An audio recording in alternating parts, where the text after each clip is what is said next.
Atheists often pride themselves on being rational. They say that Christians and other people who believe in God are illogical, irrational, that they believe in a God for which no evidence exists. And on those grounds, they often pat themselves on the back for being so eminently logical. I would like to contest their conclusion and their viewpoint, and I do this on a couple of grounds. First, I believe that there is evidence for God's existence, and pretty good evidence at that. I'll get to that in a moment. Second, I think that they tend to confuse evidence with proof. Evidence and proof are not the same thing. There is evidence for God's existence. It's not proof, but it's evidence nonetheless. Why am I drawing this distinction? Well, consider a court of law. The prosecution might bring out, say, photographs of the murder scene, photographs of a trail of blood. They might bring out DNA samples. They might bring out the smoking gun or some other murder weapon. None of these things by themselves prove who committed the crime, but they are pieces of evidence. In other words, they are bits of information that we must consider and weigh in order to arrive at a conclusion. That's the way it is with God. We might not be able to prove God's existence, but we have pieces of information that should guide us toward a conclusion. For example, the birth of the universe. Modern physics tells us that the universe came into existence at some point. If there was a big bang, there must be a big banger. That's the most rational explanation as far as I'm concerned. Someone might propose an alternate explanation for that. For example, someone might say that, well, maybe the universe is constantly expanding and contracting in a never-ending cycle. So really the Big Bang really came about after some big crunch. And we're going to have an infinite series of Big Bangs and big crunches and so forth. But that doesn't mean the evidence isn't there. That's simply offering an alternate explanation for the birth of the universe. It's an alternate explanation for the evidence. The evidence is still there. Merely offering an alternate explanation doesn't disprove the existence of the evidence itself. Frankly, I think that explanation is a bit strained. There is simply no evidence that the universe is in this never-ending cycle. In addition, there are other pieces of evidence that we must consider. For example, the appearance of design in the universe. We know that life-prohibiting conditions are vastly more probable than life-permitting conditions. This is evidenced by the work of Barrow and Tipler in their book, The Anthropic Cosmological Principle.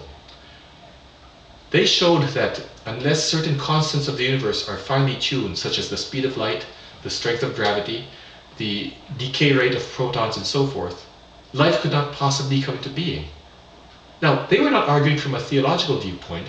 They didn't use this to conclude that God must exist. In fact, they tried to come up with an alternate explanation, what's known as the Anthropic Cosmological Principle that I mentioned earlier. But the point remains that there is evidence of finely tuned design in the universe. I'm just talking about the constants of the universe themselves. I'm not even talking about the incredible complexity of the human body or the ecosystems and so forth and so on. Now, someone might propose an alternate explanation for those things. They might say it was evolution and random chance, for example. But the point remains that the evidence is still there. You might come up with an alternate explanation, but that doesn't mean that you don't have evidence.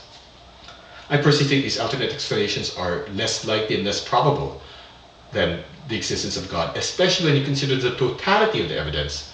You have other arguments, such as axiological and noological philosophical arguments.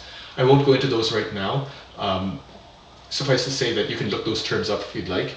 You have arguments from morality. You have arguments from historical grounds. As a Christian, I believe that there is abundant evidence for the resurrection of Jesus Christ. Again, we don't have time for that now, but you can look up the writings of Gary Habermas, William Lane Craig, Michael Licona, and many others.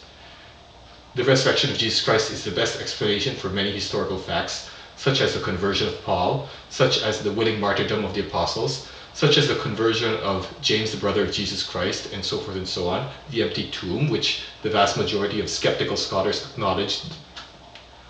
They acknowledged that the tomb was indeed found empty. In short, I think there's plenty of evidence that should guide us toward believing in God. When someone says that there is no evidence for God's existence, they're overstating the case tremendously. That simply is not the case. Disagree with the interpretation of the evidence, if you will, but you cannot claim that there is no evidence at all.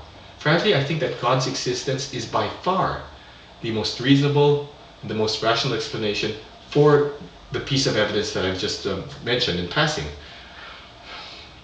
And I hope that you'll consider that as well.